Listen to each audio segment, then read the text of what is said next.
This is A Silent War Within, the podcast dedicated to confronting the unseen mental health battles carried by our first responder and healthcare heroes. This show is about real stories, real struggles, and real ways to survive the storm and come out stronger on the other side.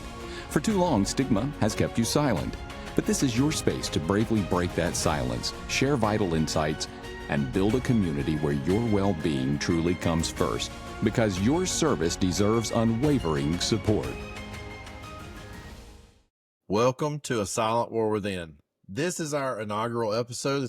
It's all about who we are, what we've done, and most importantly, why this podcast exists. We want all of you to understand the backgrounds that shape our perspective on mental health in the public and healthcare service fields. It's been quite a journey to get to this point. Tim, you're my co-host. We've been friends for coming close to 10 years, at least, I think, a long time. We've been through some trials of life together. We've been in what we like to refer to as the pits of hell together, and been through some fires for sure.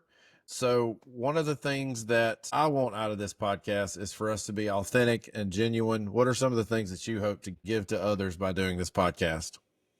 A lot of my motivation, Kevin, for this podcast came from my own struggles with mental health and never really finding a place that felt just right for me. I tried counseling several times and it always didn't feel genuine and real. And so I would not go back. And I know that one thing that's always helped me the most with my mental health and also processing grief and stress of our job is talking to my coworkers, you included in that.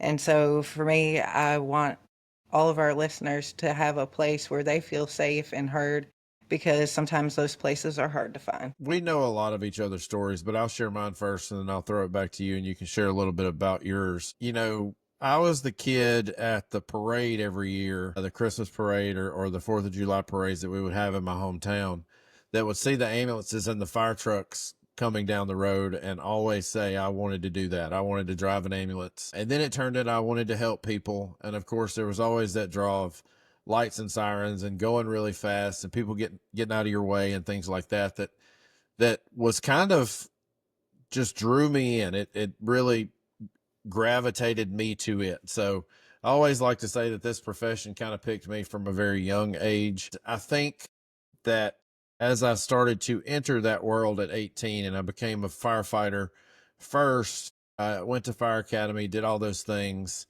and stayed with that for probably 2 years. It was in a house fire that I realized that it was too hot and I was entirely too fat to do that job. They told me that I was going to, we were going to put on our SCBAs and we were going to run into this house. And my first thought was, well, why?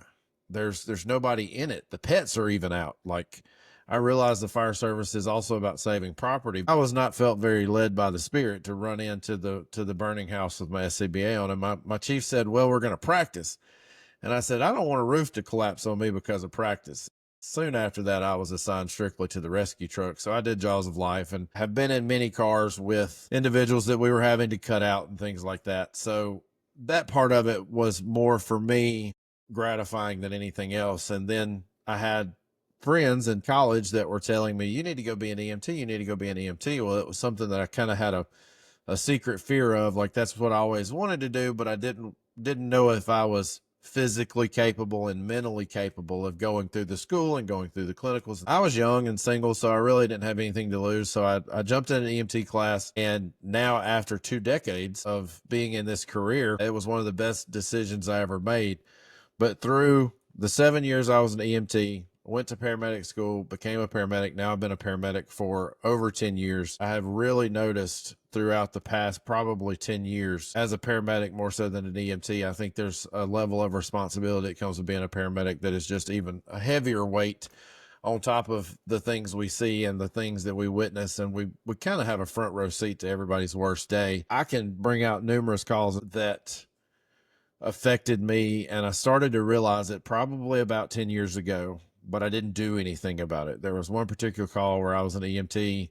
We pulled a couple kids' bodies out of this still half engulfed house. It just wrecked me for a little while, to the point where I had changed the person I was. And I say that, and you'll hear me say that throughout the course of this show, that the things we see changes really who we are on the inside. It changes, I believe, our chemical makeup. And thankfully we've got, you know, therapists and scientists and doctors that will attest to those scheduled for upcoming episodes. So we're really excited to see where that goes and get to learn a little bit more about how the brain functions. But what I eventually realized is I was living in a fight or flight mode. I was living in that constant danger, or perception of danger rather, that really kept me on edge all the time. And people started to see it in the way that I would react to situations, the way that I was treating my family and my friends. They saw it. So I had a particular friend, his name's Michael, probably one of my favorite partners, maybe of all time. His name's Michael Kennedy. Shout out, Michael.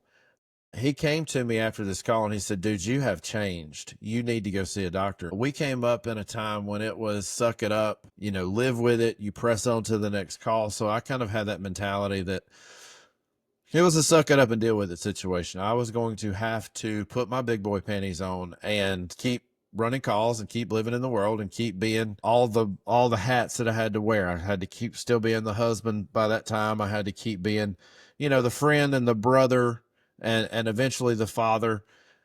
But in that time, I kind of took his advice after he kind of had to hound me a few different times about it. And I went and I got on medication. And once the medication started to work and I started to feel better, I did what most medication takers do. I said, I don't need this anymore. I feel great. And so I got off the medication and lived 5 or 6 years there where I wasn't in fight or flight mode anymore. I had kind of conquered those and lived with that and sat with that emotion enough that I was kind of past that. I could still close my eyes and see those kids' faces and relive that emotional toll that had on me. I can still live in that. And if you hear a little roaring, we figured out that Kim's mic is picking up her husband cutting grass. He must have come close to the house because I just heard it and it threw me off. That's funny. We've worked with Kim and her husband. So Kim and I work at the same company, and we've worked with Kim and her husband for so long that has a comical effect to me because I can just see TJ out there mowing grass. Go Dad. Go Dad. Yeah, we call him Dad, Mom. So in that, living in that emotional toll, it was probably 2021, and I had not done anything for the last 6-7 years for my mental health. And there was an incident where my wife and I had one of those silly fights. And for whatever reason, I got so triggered by this that all of the emotions that I had kept pent up and hidden away came to the surface. And when they did, they came out as rage. They came out as anger. They came out as frustration, and not directed toward her, just a physical outflowing of rage. I was literally outside and I was just hitting my shed so hard. We have a big metal building that's kind of like a garage. It's got an attached carport, and I'm just hitting this thing, and the marks are still there today. I can still walk outside, and I know that's where my mental health journey truly started. That's where it all began. What kind of really led to this is in 2017, I worked one of the worst calls of my career. It has stuck with me to this day. I'm actually presenting this topic about how we deal with the traumatic things we see at the Mississippi EMS conference this year. So if you want to see us, Kim and I both will be presenting. So come see us at the Mississippi EMS conference. We'll be more than happy to meet you, see you, talk to you. We don't have a booth or anything. We've got our company booth that we'll be working at different times, but Silent War Within does not have a booth, but we'll be there speaking, and that will be a part of our resume, part of the things you hear from us. But I'm speaking particularly on this call that happened in 2017 and what it did to me personally. Well, let me tell you, it was a kid that had drowned. At base level, we all hate pediatrics. We all hate to see anything bad happen to a kid. But this call really caught me off guard because in the midst of getting dispatched, I get dispatched for a person down, which is generic complaint. Everybody where I used to work, I think, was a person down or unresponsive. About 3 minutes from this scene, in what was a 25-minute response out in the middle of nowhere, as it goes, I come to find that the firemen are trying to reach me on the radio. When I pick up the radio, they say, do you want us to bring this kid to the truck when you get here? Now, backstory to this, I was always the prepared paramedic, especially not having done this as long as I would have liked to be comfortable with that kind of thing. So I would have the tape on my leg with all my pediatric drug dosages already wrote out, what the prime weight for this patient was and what, I was going to do for them. I had my whole plan in mind. So I didn't have time to plan. That threw me off. Well, of course, when I drive up, they bring this limp blue kid to me that they've been doing CPR on for the 25 minutes that they were waiting on me to get there. Put him on the stretcher, do all the things, head out to the hospital. Could I probably have logically pronounced him then? Yes, but I didn't have it in me to do that because I wanted to give the parents every opportunity to see me work, to see that I had done everything in my power for their child. And so I get him on there, get him intubated, get the IVs going, start pushing medications, got a firefighter riding with me doing compressions. This was before actual compression devices. We actually had to do them with our hands. Old people. So we're doing all the things and we're going to a hospital that's probably 15 minutes away from the scene. And we get there, or we get close to there, and I look on the monitor and I start seeing a QRS complex in between the compressions. And I told the firefighter, I said, whoa, stop. I need to check this. I checked it. Kid had a pulse. All right. We were in a great place emotionally because for that second we had gotten something back. There's a chance, you're saying there's a chance. Yes. And so I had time to call the receiving facility and tell them, hey, I got a pulse back. That's all I had time to say. Well, by the time we pulled around the corner, maybe a minute later, there was a whole team of people waiting outside on, we're going to call it the tarmac, but waiting on that tarmac area for me as we pulled up. And when I pulled up, they scoop the kid up, they take my stretcher, I go with them, all the things start happening. Well, when the parents get there, they praise me as this hero. I've saved their child. I felt like anything but a hero. There was nothing heroic about what I had done, because to me, I had failed at everything I had done. I had misdosed the medication because I wasn't prepared. I had just juggled this call. It took me years to be able to look back at that and say that we did everything right. We got a pulse back. It just had a negative outcome. And unfortunately, I got so drawn into that. I visited the family. I brought them gift baskets every day. I was contacting medical staff every day, getting follow-ups. This kid eventually passed away, unfortunately. And the parents allowed organ donation folks to come in and take his organs. And through some backdoor channels, I found out that a few kids actually lived through him in his donation of his organs. So that was one of the ones that sticks with me. That's one of the ones I can close my eyes and think about it, and I can see that whole scene replay. And I know that other people have worse calls than that, there's people strewn all over the place and body parts and all these things. But to me, that was my kryptonite. I don't know why. It was likely because I had a daughter that was the exact same age as this patient, and I rationalized that child into my own. So I had to go out in the ambulance bay after that and take a good long cry and get on the phone, and I talked to my daughter just to make sure she was okay. It affected my mental health so much. So fast forward to that 2021 incident, all that I had kind of repressed down because I never did anything with that. I mean, I talked to my wife, talked to some of my friends, but never really did anything to open up about the way it made me feel. I just talked about the call specifics, and that emotional toll and all that I had held in for so long finally come to a surface. And I'm sitting here just aggressively and violently striking my shed. And so much so that we had just had a baby the year before, and my wife takes my child and gets in the car and locks the doors because she is scared of what I might do. And after I calmed down, I had to go sit on my back porch for a while, and they stayed in the car. They wound up actually leaving because they thought I was dangerous. And after sitting there, and of course they came back after she talked to me on the telephone, but after sitting there for what felt like an eternity, I realized I am not okay. And I don't know what to do about it. So sitting on the back porch, I called the first trauma counselor that I could find in the area. And I got in with her and started talking to her. And it was a really good experience because by that time I was working where I work now, and there was nobody that knew about that call.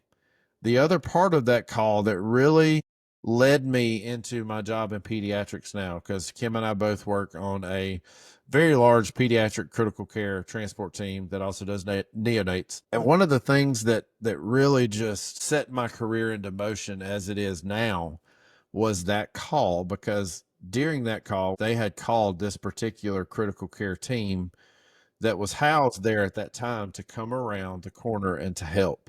And they walked in and they operated with the level of confidence that I just didn't have.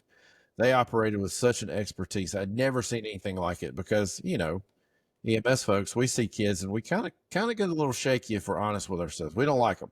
Most providers will tell you that that's their least favorite call is pediatrics. So it really not only started my mental health journey, but started my professional journey in pediatrics. So that's kind of what led me to the mental health journey. And since then, I've gone to extensive training on mental health. I've gone to seminars, I've gone to trainings, I've gone to peer supports, I've gone to all these things, and kind of have become the peer support for all you guys here at where Kim and I both work. So He does a great job at it. that was kind of my turning point. Kim, tell us about some of your stories. Tell us about how you got into the field of medicine, how you have really shaped your mental health journey, your professional journey. Just tell us about you. For those that don't know me, I think I had a natural affinity towards the healthcare field. My dad was a welder, and so he would always come home with different burns and blisters when I was younger. And of course, he would approach me with those and try to freak me out, as most dads do to their daughters. And I was like, man, this is cool, because he would have blood blisters, different blisters, and it's like, you want to pop it? And of course, young me, instead of shying away from it, I was like, sure. And so I was always one of those people that always wanted to help. And then just the natural draw towards science and the human body. I think it was just born into me. But my original plan was to be an OBGYN. I love childbirth. I think it's one of the most beautiful things on the planet. And of course, I became a teen mom, so that changed the trajectory of my life path for the good. I eventually decided on respiratory therapy, and I went back to college when I was 27. I had my kids first, and I had a really natural draw towards the burn and trauma. Of course, when we were doing our clinical rotations, I found that to be the most exciting. You never knew what to expect, and it was wild there. Like, it was like being in the jungle, I guess. You walk out and something else pops out at you. You never knew what was going to happen. And so right out of school, I got a job at the Level 1 Regional Trauma Center here in Memphis, Tennessee, and it was great. I did that for the first year and a half or so, and boy, oh boy, did I learn a lot, personally, professionally. But I also saw a lot of things that started to hurt, and I started to recognize that this wasn't all always fun. Like, of course, you'd have good outcomes, but then there was days, and it started to really resonate with me when it came to the police and fire service. We would see a lot of our own family, so we call it our brotherhood between fire, police, and healthcare EMS. And a lot of those patients, one in particular, resonated with me, was a officer that was shot, a female officer that was shot in 2012, who was also a mother. And I still remember seeing her stretch marks when we were working on her. And it was close to Christmas time, and the first thing I thought is, we have to save her. Somebody's not going to have their mom tonight if we don't. And I couldn't imagine my kids having to hear the same about me. And so that call still sits really heavy with me. Her partner was there with her and screaming her name and telling her to wake up, wake up, wake up. And we did lose that patient, unfortunately. And it wasn't long after that, there was actually an opportunity to move over to neonatal intensive care. My boss said, hey, Kim, there's an opening working with the babies, and I think you'd be really good at it. Well, I didn't want to. I was a mom. I didn't think that I would be able to tolerate taking care of babies. I thought it'd pull on the heartstrings a little too much and hit too close to home. And so she said, why don't you just give it a chance? And I rolled my eyes so hard underneath my eyelids because I really didn't want to, but I thought about it and I said, you know what, I'll give it a chance. So I made a deal and I said, okay, I'm going to give it a chance. But if I don't like it, can I please go back to working trauma and burn, because I do really have a passion for that. And she agreed. So that's where my journey into pediatrics began. It didn't take but a week of working there, and I decided I love it. I had so much empathy and compassion, and no, I wasn't the OB/GYN that I wanted to be, but I got to attend deliveries, and I got to see births and new moms and the whole family dynamic and beautiful babies. So I was happy there, and I spent 7 years there and also got hired at our other hospital in town to further my experience into pediatrics, and I wanted to grow and be the best provider that I could be. And during that time, I started to recognize that I wasn't the same. I seemed to feel a profound sense of deep sadness, because one thing that's great about our hospital system here is they believe in continuity of care. For It's great for the patients, it's great for the families, because they become familiar with you, you're familiar with the patient, you know what they like, what they respond to, what they don't, and you can be a really good advocate for those patients.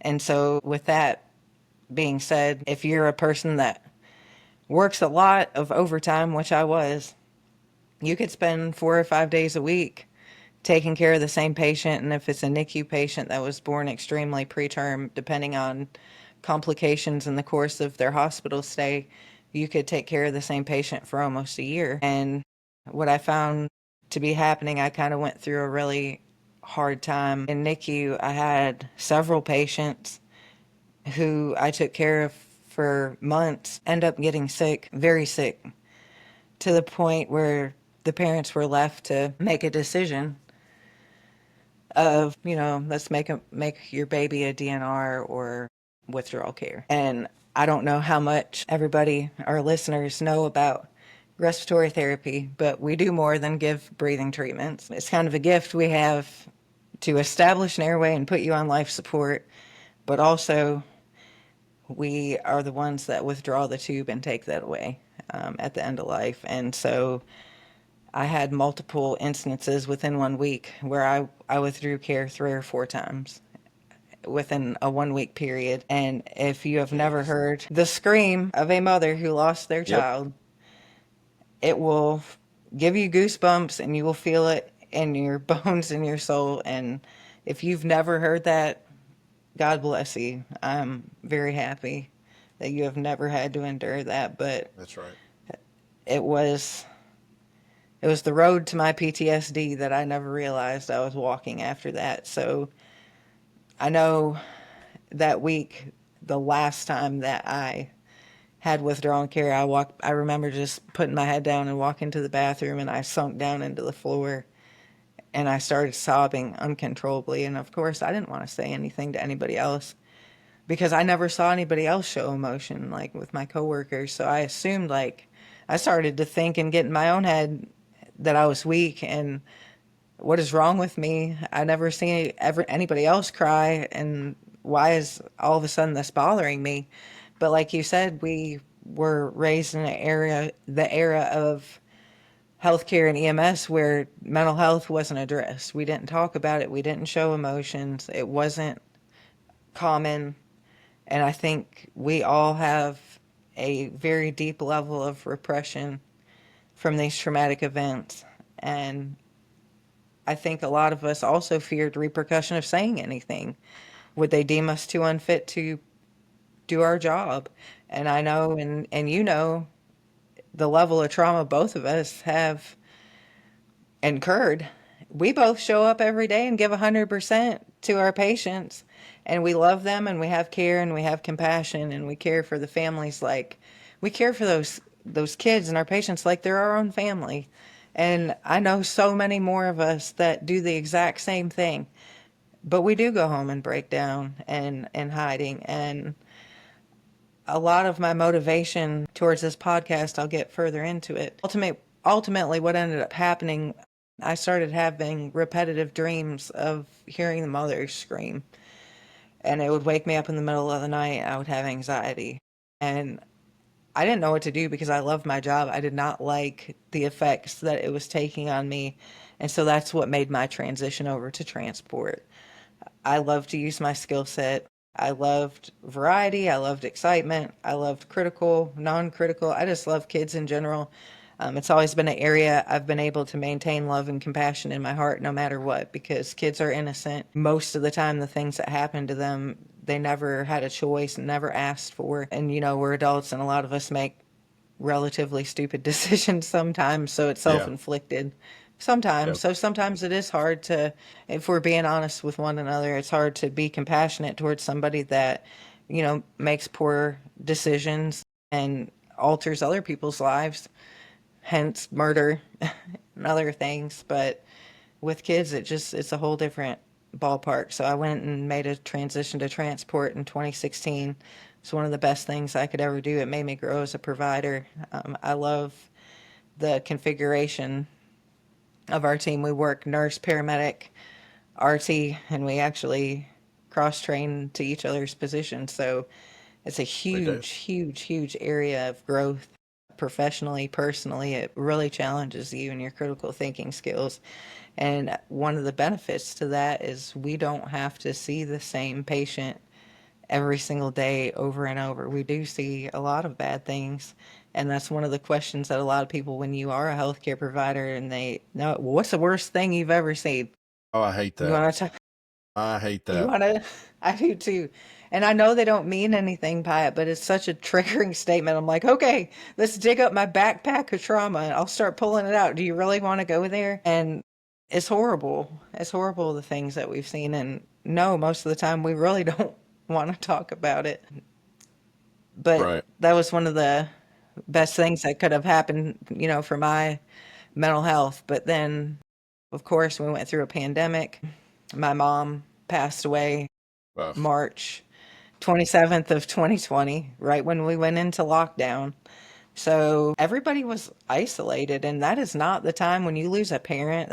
It's not a great time to lose a parent ever, but losing a parent during a uh, pandemic when you're socially distancing, to not have support of your peers, of your friends, everybody's scared of each other, we're not going to each other's house, so yeah. Don't breathe on That's me. another. Yeah. Don't breathe on me. Put your mask on. Wash your hands. I didn't Yeah. really have a lot of support through that, and I took up other hobbies, and in my mind, I was fine because that's what I've told myself for so long. I've got to be the queen of repression.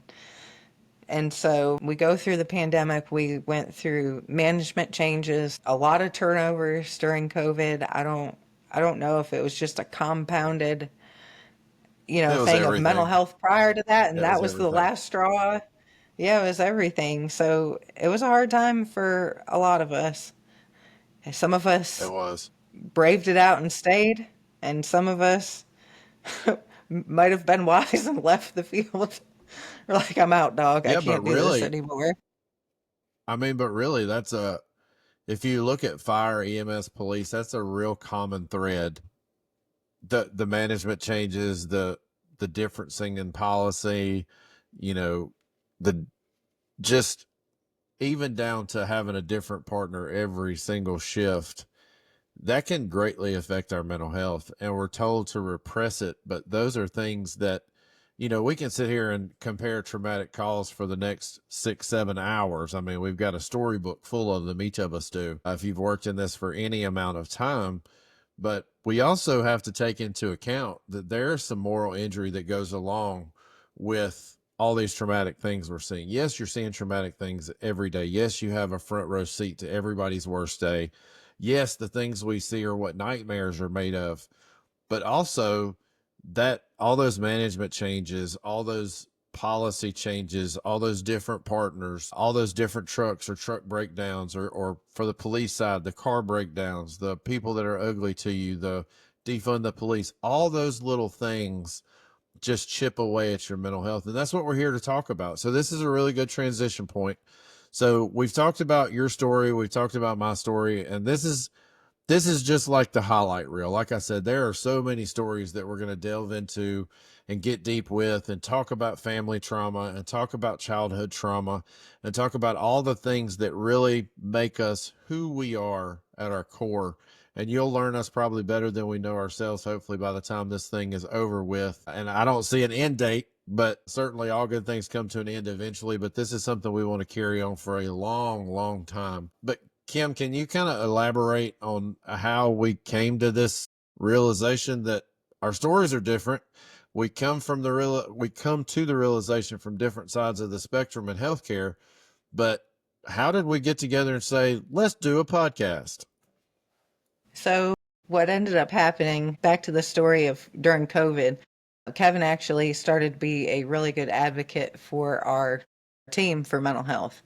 And he had reached out somewhere during that time frame and said, "Hey Kim, you want to help me out with a mental health?" And my first response to Kevin was no. And I think it surprised him because usually I was always involved in work things and was always a huge supporter of anything Kevin wanted to do, because of course I always want to see my coworkers be the best people they can be. And when other people are excited, I'm excited. And what I really wanted to say to Kevin was, look, if you're going to have something for mental health, sign me up, homie, because I am unwell over here. But I didn't, because I thought I could get through it on my own. I had started antidepressants, which weren't helping. I thought I was experiencing maybe some clinical depression, anxiety. I didn't realize it was PTSD. So I kept going through life, chugging along, thinking I was going to be okay. And about a month and a half ago, we had a very, very, very traumatic child abuse case.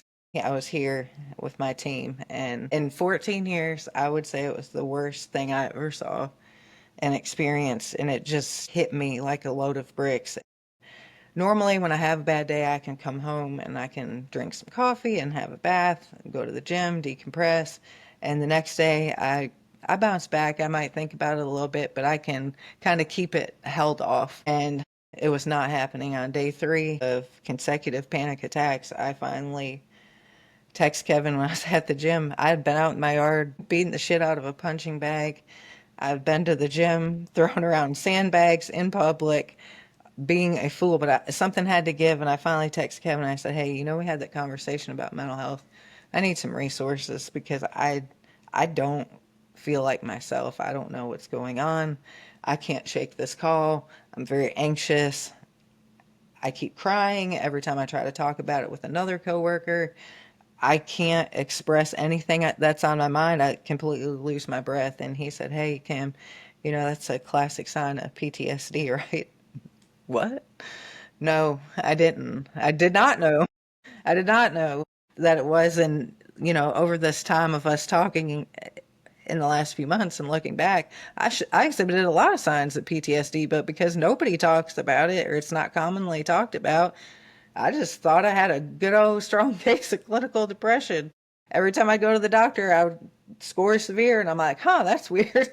I seem generally happy. I'm a kind of funny person. How is this always severe? But I think it really was, PTSD that I didn't recognize. And so I had talked to Kevin that day. We kind of debriefed over my call, and he gave me some advice and some resources. And I had reached back out and I said, out of anything that I've ever tried, talking to you really, really helped me the most, because I didn't feel like I was alone and I felt like you understood.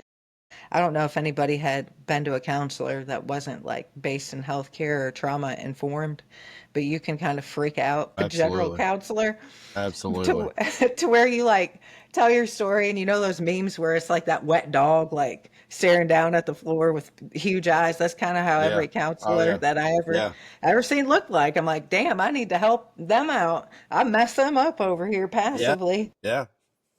But after we talked about it and you're like, hey, you shared your experience with me, I got to thinking. I knew Kevin had a background in radio. And I said, hey, what do you think about starting a podcast about mental health? And he's like, I don't even know where we'd get started. And the next thing I know, I'm getting pictures from Amazon and he's ordering microphones and Well, let me headphones and everything. hold on now. I'm the kind of person that I will be scared of something or be hesitant to do something until somebody gives me enough of a nudge, and then I'll jump off the cliff myself. And that's what you did for me. You gave me the nudge, and once somebody said, "Hey, this is a good idea," I was like, "All right, here we go." And off the cliff I went. You know, my wife was not excited about our Amazon bill, but here we are now, and it seems to be going pretty well. I'm Yeah. excited to be here, and I am happy that we have created this space, and Kevin and I have talked about it several times. Our goal is to just lend space, save space for you, because I'm sure there's other people besides me that's had the experience. I've cried in my car multiple times because I don't want my family to see me in that state of mind. I don't want my children to see me in that state of mind. I don't want my friends to see me in that state of mind, or my coworkers. So we all kind of tend to hide out and go through this grief alone, and it gets lonely there. There's been several times I've been in my car at the gym bawling my eyes out, almost wishing somebody would knock on my window and say, "Hey girl, you need a hug." I would have probably opened my door and took him up on it, because it's just Yeah. lonely Yeah, it sometimes is. to do this by yourself. It's exhausting. And some days when that trauma comes, it feels like it's never going to end. And we're happy to be here, and we're excited to hear other stories and offer different perspectives, and help each other out, but mostly just having a safe space for us and people like us to show love and support to one another, because in one way or another we do understand one another, and we're the best people to understand each other without judgment.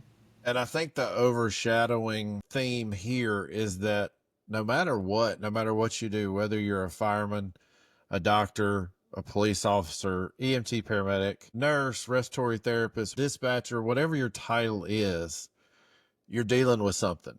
Whether you'll admit it or not, we're all dealing with something. Everybody on the planet is dealing with something. I tell my daughter constantly that when people are mean to her, or she gets triggered by something, I'll tell her, people are all fighting an invisible battle that you can't see, that you know nothing about. So sometimes people's reaction and the way that we do things are directly linked to that. And I think that's what Kim and I came to the conclusion of once we really started past just the idea and me jumping off the cliff, past just those conversations. We started talking about how long we have suffered in this silence. And that's kind of where the name was born. We fight this silent war within all the time. When we have a bad call, when we have a bad day, when we have family issues, when we have childhood trauma, we constantly carry these things around with us, and we fight this silent war that nobody knows about.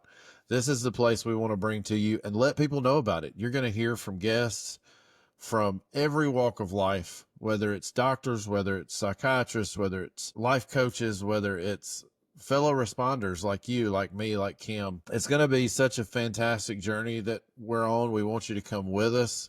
But the main thing we want you to take away from this is you have a place where we're going to tell you that seeking help is okay, and that sometimes seeking help in other forms is okay. It doesn't always have to be a counselor. It doesn't always have to be a psychiatrist or a psychologist. It can be your peers. That can be extremely comforting for a lot of people, as Kim said. For me, it's a therapist. For Kim, it's her peers like me. For other people, it's something different. But what we want to portray on this podcast is not just that those things are okay, but to stay away from the things that are not okay. You're going to hear conversations about addiction.